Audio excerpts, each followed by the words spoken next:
오늘 우리에게 주시는 하나님 말씀 보겠습니다. 요한복음 20장 22절 한 절입니다. 한 절뿐이 안 되니까 다가 참 목소리로 같이 공독합니다. 시작. 이 말씀을 하시고 그들을 향하사 숨을 내쉬며 이르시되 성령을 받으라. 아멘. 오늘 읽은 말씀을 가지고요,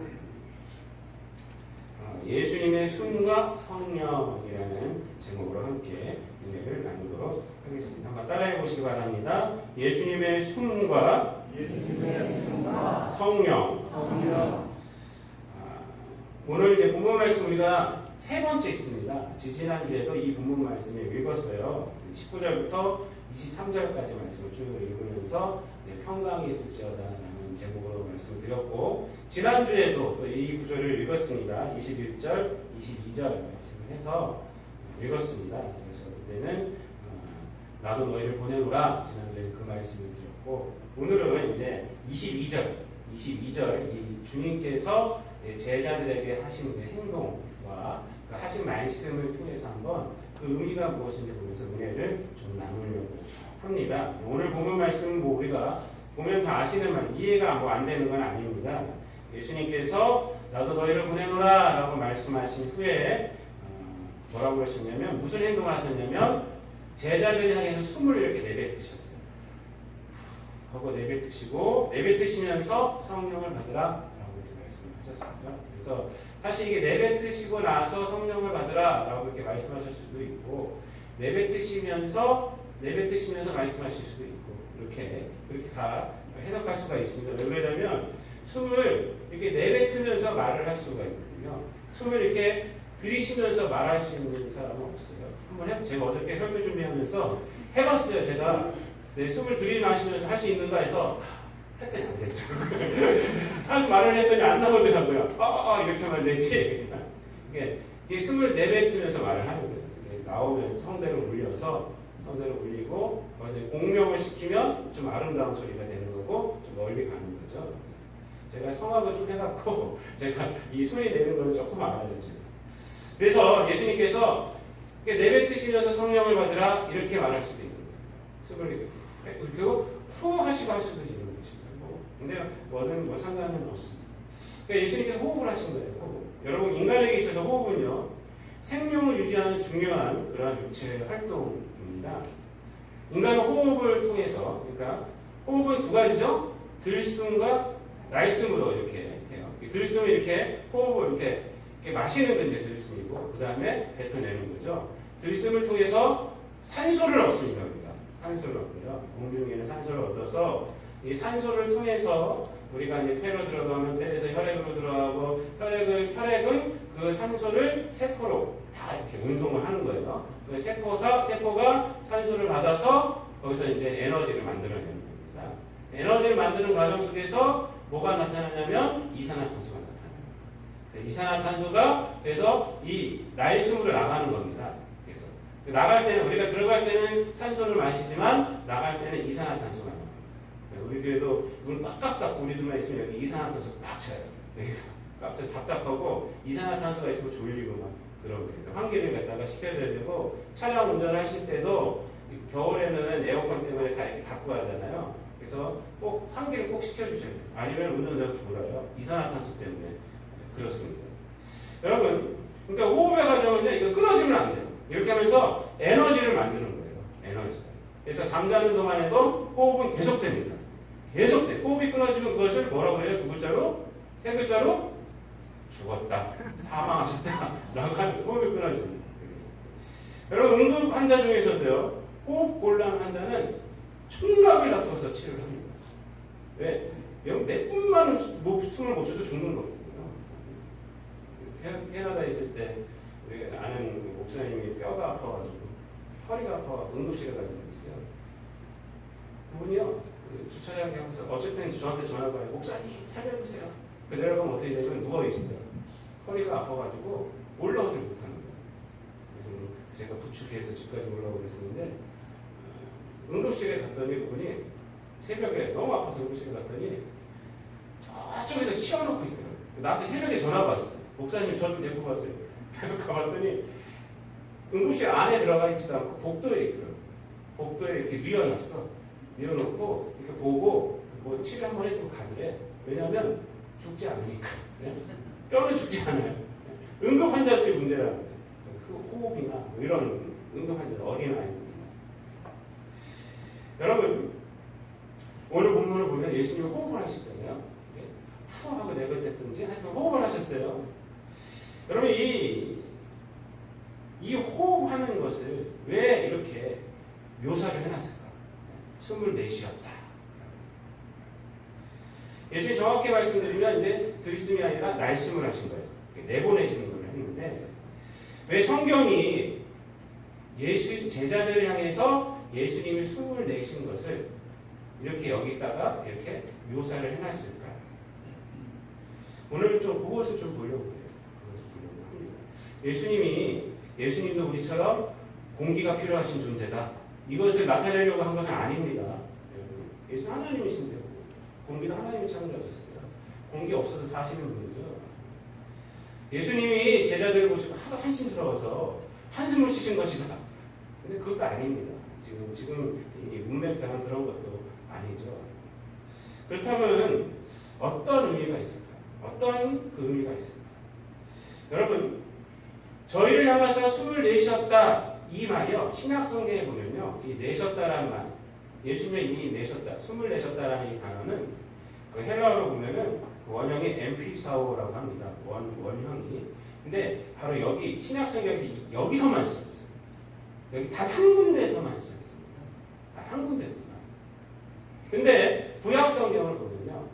구약 성경은 어떤 말로 기록됐냐면 히브리 말로 기록되었어요. 히브리 말로 보셨는지 모르겠어요. 이렇게 그림처럼 점도 있고 뭐 이래요. 근데 히브리 사람들이, 이스라엘 사람들이 바벨론의 포로로 잡혀간 적이 있어요. 거기서 70년 동안 거기서 살았잖아요. 그러니까 70년이면 굉장히 긴 세월이에요. 지금도 긴 세월이지만 그때는 더 긴 세월이에요. 사람들이 일찍 죽었기 때문에. 그래서 그때 헬라 문화에 더 익숙해진 히브리 사람들이 있었어요. 그래서 그들을 위해서 헬라 말로 이 구약 성경을 번역한 것이 있었습니다. 그것이 70인역이에요. 셉투아진트라고 하는데 그 70인역 성경에서 헬라 말로 되어 있어요. 그래서 헬라 말로 된 그 70인역 성경을 보니까 엠피사오라는 말이 그 구약 성경에서 두 군데로 쓰여 있어요.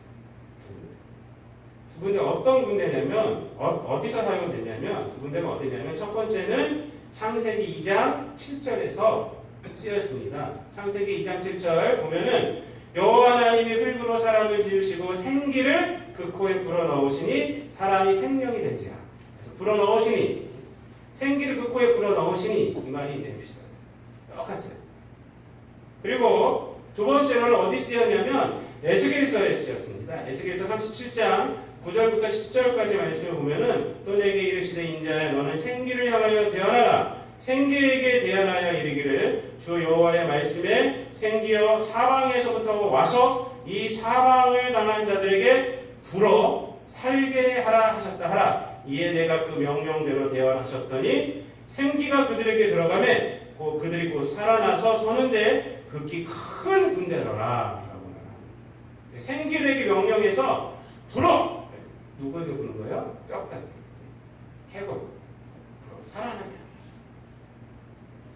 그러니까 이 두 단어가 사용된 곳을 보니까 상황을 보니까 인간을 창조하면서 인간을 흙으로 창조하면서 하나님의 숨결을 거기다 불어넣으셔서 인간이 모든 다른 창조물들과 구별되게 하셨어요. 생명이 되게 하셨어요. 영적인 존재가 되게 하셨다는 거고 또 하나는 에스겔서에서는 죽어있는 자들이에요. 세상 가운데서. 영적으로 봤을 때는 어떤 거냐면 이스라엘 백성들을 말하는데 이스라엘 백성들이 하나님을 떠나서 죽어있는 거예요. 그들에게 생기를 불어서 다시 살리는 겁니다. 그래서 에스겔서의 말씀 다 아시죠? 거기에 그 뼈다귀에 핏줄이 붙고 살이 붙고 해서 하나님의 군대가 되지 않습니다. 막 움직여서. 여기서 공통적인 것을 우리가 발견할 수가 있죠. 이 단어에서. 뭐냐면 하나님은 숨을 불어넣어 주심으로 살렸다는 것이죠. 그리고 만들었다는 것입니다. 한마디로 공통적인 것은 뭐냐면 이 숨을 불어넣어 주신 것은 생명하고 관계가 있다. 생명하고 관계가 있다. 그래서 구약의 이 의미를 통해서 오늘 본문에서 예수님이 제자들을 향해서 숨을 내신 것의 의미를 우리가 알 수가 있습니다. 유대인들을 또 세상을 향한 두려움으로 마치 에스겔의 골짜기에 마른 뼈들처럼 되어 있는 제자들에게 주님께서 생기를 불어넣으신 거예요. 푹 하고 불어넣으신 것이, 숨을 내쉬는 것은 그들에게 생명을 불어넣어 주시는 그러한 상징적인 행동이라는 것입니다. 여러분, 부활하신 예수님께서 불어넣으신 예수님의 숨이 그럼 어떤 숨일까요? 그 숨은 죽음을 이기시고 부활하신 영생의 숨이에요. 그 숨은 이 땅의 죄의 권세, 마귀의 권세를 깨뜨리신 능력의 숨이십니다. 그러기에 마른 뼈와 같이 있는 제자들을 살릴 수가 있는 것입니다. 문을 꼭꼭 닫고 있는 그들을 보낼 수가 있는 것입니다. 그들로 하여금 숨어있는 존재가 아니라 이 숨을 받음으로 이 세상 가운데서 복음을 전하는 존재. 여러분, 주님께서 예수님께 부활하신 예수님께서 제자들에게 숨을 불어 넣어 주시는 이유는 먼저 그들을 살리는 것이 중요하기 때문에 그렇습니다. 먼저 그를 살리는 것이. 여러분, 물에 빠진 자가 있을 때 숨을 쉬지 않으면 뭘 해야 됩니까? 상처부터 치료합니까? 아니, 가장 급한 게 뭐예요? 숨을 쉬게 하는 거잖아요. 그래서 우리가 마우스 투 마우스법, 흉곽박법 해갖고 숨을 쉬게 하지 않습니까? 숨을 쉬게. 그 다음에 다른 것들이 중요한 거예요. 다른 것들 그 다음에 할 수가 있는 것입니다. 그래서 주님께서는 제자들, 의기소침해 있고 있는 제자들에게 보내시면서 먼저 그들을 살리는 거예요. 하면서 그 부활의 생명을 그들에게 집어넣어주고 있는 것입니다. 예수님께서 불어넣으신 이 숨으로 말미암아 제자들은 하나님의 군대로, 하나님의 소명을 받은 자로 다시 태어나게 됩니다. 이제 겁쟁이 배신자로 살아가는 자가 아니라 복음의 선포자로 살아가는 거예요. 이제는 죽음을 향하여 살아가는 자가 아니라 영생을 가진 자로서 살아가게 됩니다. 그래서 두려움의 사람이 아니라 어떤 순간에서도 평강의 사람이 되는 것입니다. 사도행전에 보면 이것이 나옵니다. 이 제자들이요, 예수님의 이 생명, 부활의 이 생명을 가지고 어떻게 살았는지 우리가 알 수가 있어요. 그렇습니다. 부활하신 예수님은 오늘 저와 여러분의 삶의 상황 가운데서도 이 부활의 숨을 불어넣어주고 계십니다. 세상의 실패는 여러분의 생명을 위협하고 여러분의 삶을 망가뜨리지만 예수님의 이 불어넣어주시는 숨은 무덤 속에 일어나신 십자가의 죽음을 이겨내신 부활의 주님의 숨이기에 여러분들을 살려내는 것입니다. 이 세상 가운데서 살려내는 거예요. 세상의 실패 가운데서 살려내는 것입니다. 여러 가지 어려운 가운데서도 살려내는 것입니다. 지금 여러분의 상황이 어떠한 상황이라도 부활하신 주님은 그 상황 가운데 이 숨을 불어넣어주고 계십니다.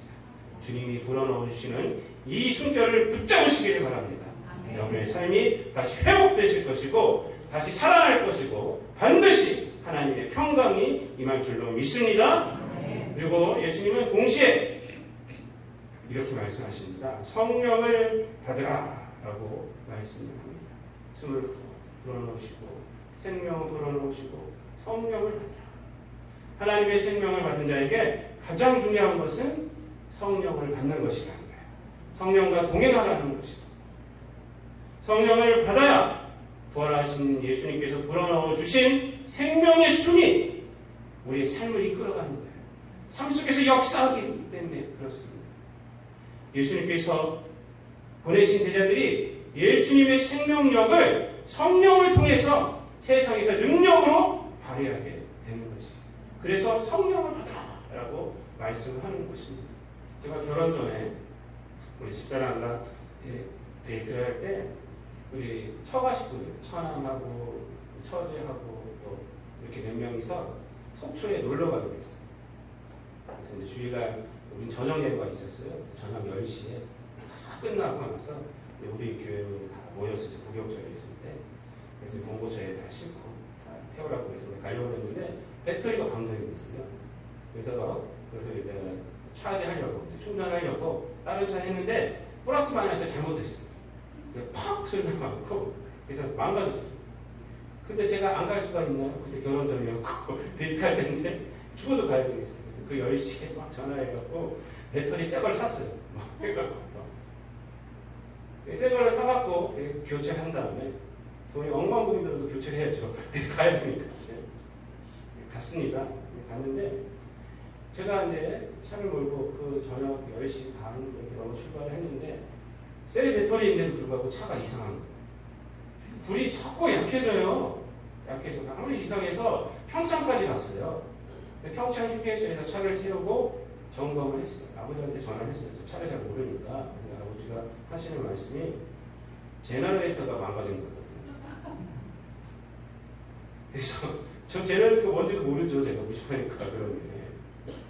그러니까 제너레이터가 망가지면 배터리가 아무리 새 거라도 충전이 안 되는 거예요.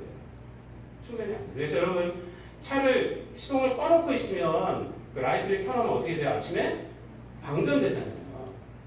그게 제너레이터가 꺼져 있는 상태이기 때문에. 근데 켜고 계속 하루 종일 다녀도 절대 방전이 안 되잖아요. 왜냐면 시동을 켜놓으면 제너레이터가 움직여서 계속 충전을 시켜주기 때문에 그러는 거거든요.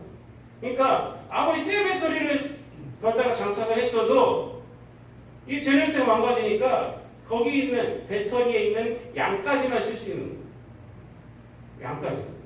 그리고 가면서 점점 힘해져요. 그래서 어떻게 했냐면 속초를 못 가고 제 후배한테 말하는 거 폰도 다 취소하고 그리고 그 평창에서 그냥 여관 잡아서 자고 그 다음날 견인해서 올라온 기억이 있습니다. 여러분 성령을 받아야지 예수님이 불어넣어 주신 그 생명이 힘을 얻게 되는 거예요. 성령 충만해야 합니다. 성령을 받아야 우리가 소명을 감당할 수가 있어요. 우리는 다 생명 받은 자입니다. 근데 성령 충만해야지 그 생명력을 발휘할 수 있다. 여러분 사도 바울은 에베소 5장 15절부터 18절까지에서 뭐라고 말하냐면 세월을 아끼라 때가 악하다 이렇게 말해요. 믿는 자들에게 말하는 거예요. 그리고 뭐라고 그러냐면 주의 뜻이 무엇인지 이해하라 이렇게 말해요. 그 다음에 하는 방법이 뭐냐면 그러기 위해서는 성령 충만해요. 술 취하지 말라 이는 방탕한 것이니 성령의 충만함을 받으라 이렇게 말합니다. 성령 충만해야지 우리가 이 세상 가운데 세월을 아낄 수도 있는 것이고 주의 뜻이 무엇인지 이해하며 주님께서 주신 소명도 감당할 수가 있는 것입니다. 성령 받지 못하면 성령으로 충만하지 못하면 세상 가운데 구원을 받았지만 하나님의 생명을 갖고 있지만 그저 그렇게 살아가는 거예요. 세상에서 이리 치고 저리 치고 믿는 자인지 안 믿는 자인지 늘 믿음 안에 있다고는 하지만 주님 앞에 나오는 죄수가 없거든요. 여러분 성령 충만하지 못하면요 모든 것이 핑계거리예요. 모든 것이 핑계거리예요. 모든 것이 걸림돌이 됩니다. 교회 안에서도 그래요. 교회 안에서. 여러분 우리 그리스도인들은요 세상을 핑계하는 사람이 아니죠. 세상은 죄악된 곳이에요. 그거는 기정사실이에요. 그것 가운데서 하나님의 영광을 드러내는 자가 우리들이에요. 누굴 핑계해요? 이 교회 안에서도 마찬가지입니다. 교회나 어디나 세상 어디는 다 문제가 있어요. 문제가 있어요. 사람이 모인 곳이기 때문에.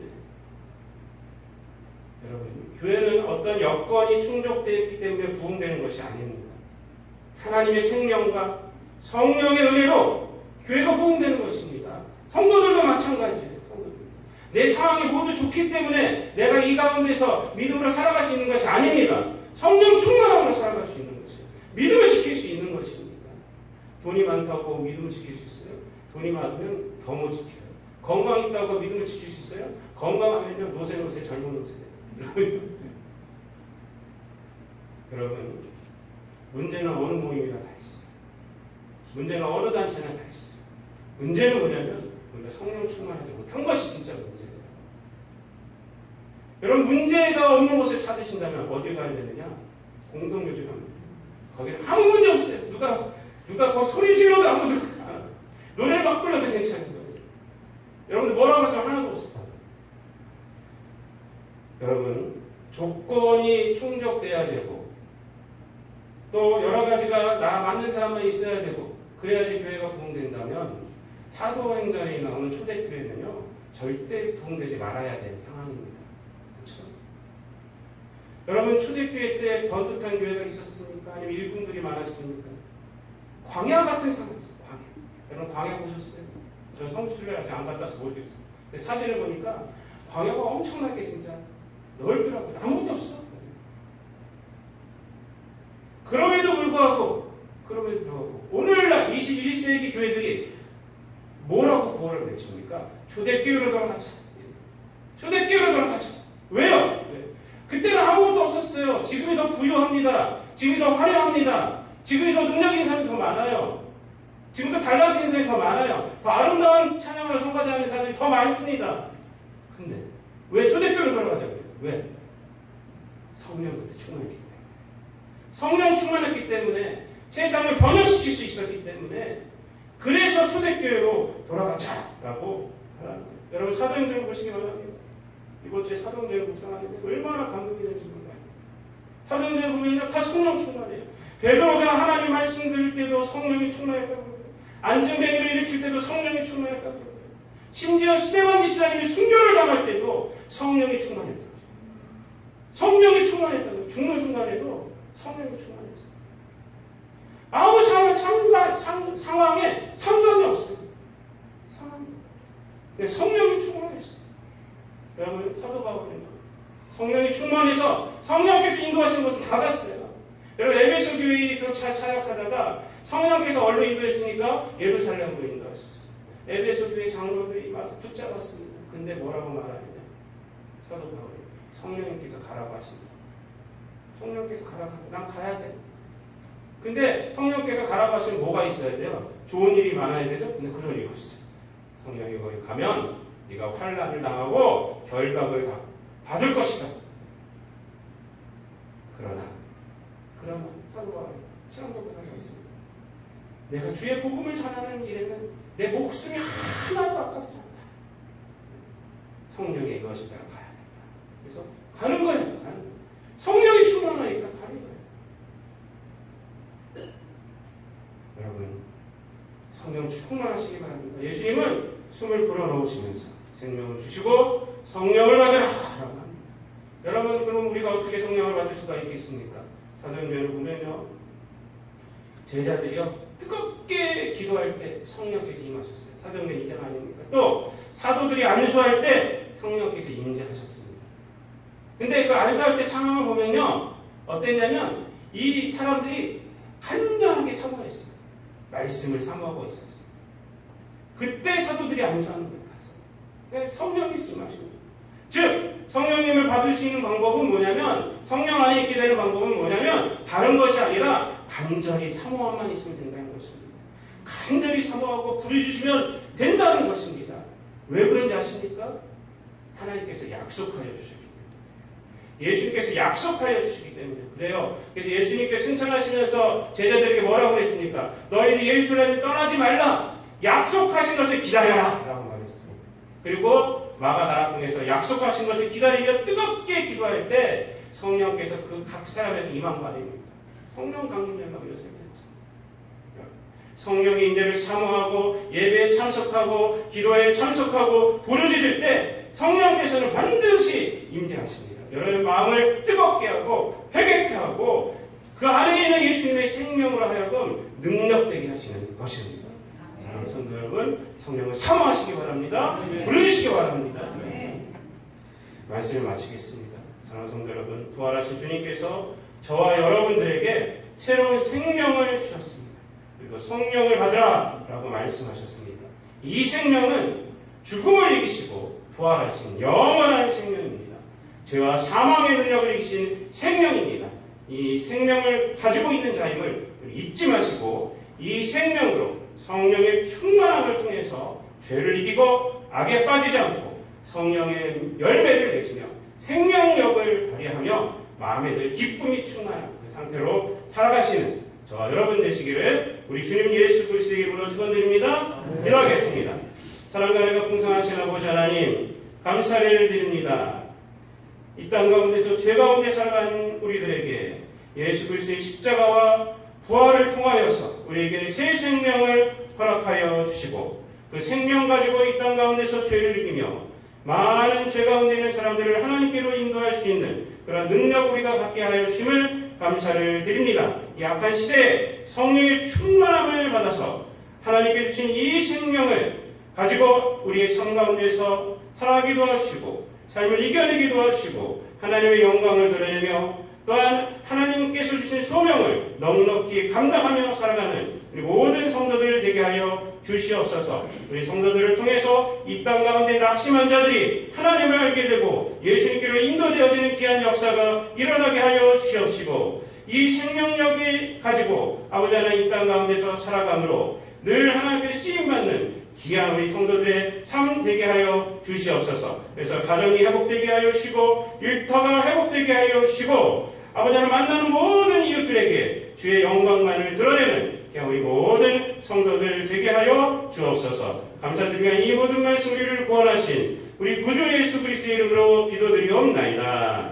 아멘.